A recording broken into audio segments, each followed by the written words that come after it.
texto que nós vamos ler hoje está em Filipenses, capítulo 3. É um texto em que Paulo fala sobre o exemplo da circuncisão para nos advertir a respeito daquilo que é essencial na vida cristã, daquilo que realmente importa e tem significado para Deus. E nós vamos meditar um pouquinho, então, sobre esse texto da Palavra de Deus hoje. Começando em Filipenses, no capítulo 3, verso 1, ele diz: Finalmente, meus irmãos, alegrem-se no Senhor. Escrever-lhes de novo as mesmas coisas não é cansativo para mim e é uma segurança para vocês. Paulo está dizendo aqui que ele não se importa de gastar tinta e papel e tempo para advertir os filipenses daquilo que estava sendo um perigo no que diz respeito a eles eventualmente naufragarem na fé e abandonarem a essência do Evangelho. Era um ensinamento que estava chegando ali na igreja de Filipos, em que os judaizantes ensinavam que não bastava eles crerem em Cristo e no sacrifício que Jesus fizera na cruz. Eles tinham também que serem circuncidados e guardar então a lei de Moisés. Conforme está lá em Atos capítulo 15, o mesmo problema acontecia, né? Então Paulo está escrevendo para adverti-los e para protegê-los desse ensinamento falso, como um pastor protege o seu rebanho do lobo, né? Se bem que ele não chama os judaizantes de lobos, né? Ele usa um termo assim um pouquinho mais forte, mais pejorativo, né? No verso 2 aí, você pode ler o verso 2? Cuidado com os cães, cuidado com esses que praticam o mal, cuidado com a falsa circuncisão. Isso, a falsa circuncisão aí, a palavra que ele usa no original é mutilação. Cuidado com os mutiladores. Por quê? Porque Paulo entendia que quando a gente tem a essência do Evangelho no nosso coração, tudo aquilo que vai contra essa essência é apenas um rito. Algo externo. Algo externo, sem significado. Ou seja, circuncisão sem entender a essência, ele chama aqui de mutilação. A gente poderia dizer, batismo sem entender a essência é apenas um banho. Casamento sem entender a essência é apenas um contrato. Ou seja, a ênfase do Evangelho é sempre naquilo que é essencial, naquilo que é de dentro, naquilo que é do coração, naquilo que tem significado. E o símbolo, ele é importante, mas ele é periférico no que diz respeito ao verdadeiro significado das coisas. O Evangelho nos chama para a busca do significado de todas as coisas o tempo todo. E o símbolo nunca é essencial, né? A verdade, ela existe sem o símbolo. Uhum. Ele pode vir a posteriori, que é o outro ponto, quer dizer, não é a priori. Você não tem o símbolo a priori, você tem a verdade a priori.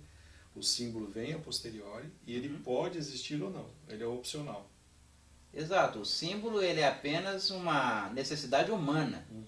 Não é? Deus não precisa de símbolos. Deus ele quer se relacionar conosco diretamente através da intercessão de Jesus, não é? O símbolo é para nós. O símbolo não é para Deus. O símbolo é para a gente propagar um significado que a gente encontrou. Não é? Mas acontece que quando o símbolo é vazio, quando ele é esvaziado do seu significado, ele perdeu tudo.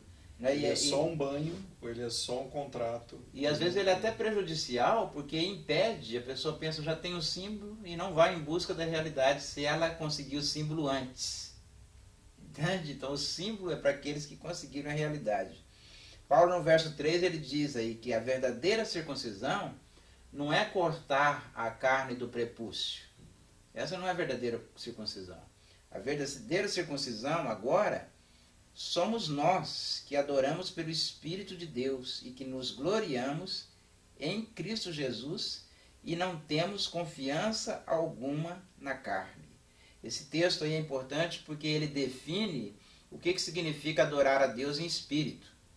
Adorar a Deus em espírito nada mais é do que renunciar a toda confiança que a nossa natureza nos leva a ter na carne, no esforço próprio, nos merecimentos próprios, nas nossas próprias conquistas, na nossa própria fabricação de uma ponte para nos relacionarmos então com Deus. Não é? Justiça então, própria. Justiça própria, que é o pior de todos os pecados.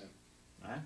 Aliás, é o único pecado que definitivamente vai levar as pessoas a se perderem definitivamente. Para o inferno.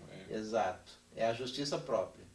Porque nenhum outro pecado não vai impedir ninguém de ter relacionamento com Deus. É só você se arrepender, confessar o seu pecado, Deus perdoa. Mas é a justiça própria. A justiça própria é um pecado para o qual não há arrependimento, porque ela é justiça própria. Então a pessoa diz, não, eu já tenho a minha justiça, eu já tenho os meus méritos, eu já mereço. Então ela vai se arrepender de quê? Não é? A justiça própria é um antídoto contra o arrependimento verdadeiro que leva a ter a comunhão com Deus. Paulo até explica aqui um pouco mais à frente, né, exatamente sobre toda a justiça própria que ele podia ter. Né? Se alguém Os podia... méritos, Se alguém podia se basear na justiça própria, esse era Paulo, né? Ele tinha virtudes que não acabavam mais, ele faz uma lista aí, né? Das virtudes, dos merecimentos dele, dos rituais que ele havia cumprido, né? Eu vou ler o 4, então. Uhum. Embora eu mesmo tivesse razões para ter tal confiança, se alguém pensa que tem razões para confiar na carne, eu ainda mais. Exato. Circuncidado ao 8º dia de vida. Cumpriu a lei. Pertencente ao povo de Israel, à tribo de Benjamim. Povo separado. Verdadeiro hebreu. Quanto à lei, fariseu. Quanto ao zelo, perseguidor da igreja. Quanto à justiça que há na lei, irrepreensível. Exato. Então, em termos de praticar rituais, e de cumprir leis e normas, e conhecer esses regulamentos de trás para frente, de frente para trás, Paulo era um expert. Então ele se diz aí até irrepreensível do ponto de vista externo, né? Nenhum colega dele de judaísmo poderia apontar qualquer defeito ou norma da lei que ele não houvesse cumprido. Mas ele diz no verso 7, para mim o que era lucro, todas essas coisas, todos esses méritos, todos esses merecimentos, todos esses rituais, todos esses símbolos, eu passei a considerar como perda por causa de Cristo. Mais do que isso, considero tudo como perda, comparado com a suprema grandeza do conhecimento de Cristo Jesus, meu Senhor, por quem perdi todas as coisas. Eu as considero como esterco. Olha só que linguagem mais forte, né? Como esterco para poder ganhar a Cristo. Isso é adorar a Deus em espírito. É quando você considera tudo aquilo que é justiça própria, tudo aquilo que é mérito pessoal, sem nenhum valor no que diz respeito a estabelecer a sua comunhão com Deus. Você considera isso como esterco para poder ganhar a Cristo, porque você sabe que você só pode ter relacionamento com Deus através daquilo que Cristo fez na cruz. Nenhum mérito humano, nenhum merecimento humano pode trazer a real comunhão com Deus, com o Senhor. Considero como esterco. E ser encontrado nele, em Jesus, olha só, não tendo a minha própria justiça que procede da obediência à lei. Ele prefere assim, ele prefere ser encontrado dessa forma. Exato. O que todos nós devemos almejar é sermos encontrados em Cristo sem os nossos méritos. E é a única maneira de ser encontrado em Cristo. É quando você se despe dos seus próprios méritos. Quando você se reveste então da justiça de Cristo.